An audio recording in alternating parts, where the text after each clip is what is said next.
It's one of OPEC's oldest members.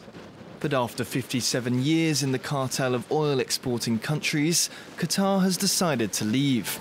Today, Qatar's exploration... With a surface area of only around 12,000 square kilometers, the Gulf state is a relatively small producer. Last year, it made 600,000 barrels a day, out of the 32 million produced by all of OPEC's members. But Qatar is the world's biggest exporter of liquefied natural gas. The state of Qatar has decided to withdraw its membership from the Organization of Petroleum Exporting Countries, OPEC, effective January 2019. We're very realistic about what our potential is. Our potential is gas.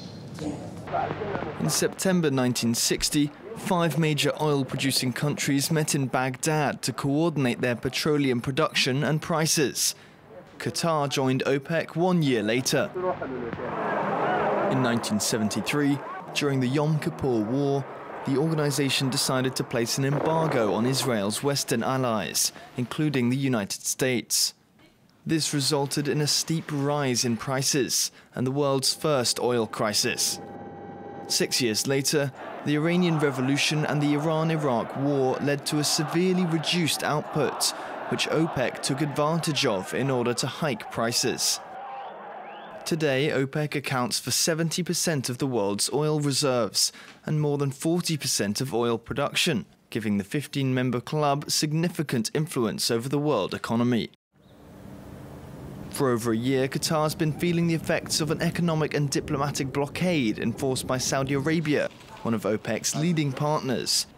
Riyadh and its allies, UAE, Egypt and Bahrain, have accused Doha of financing terrorist groups and being too close to Iran. It has nothing to do with the blockade.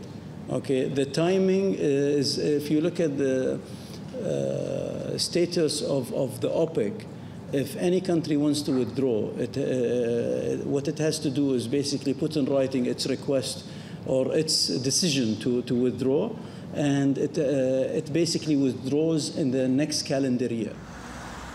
Qatar is to attend one last meeting at OPEC's headquarters in Vienna before it can pull out of the exclusive club as relations between Doha and its Gulf Arab cousins continue to deteriorate.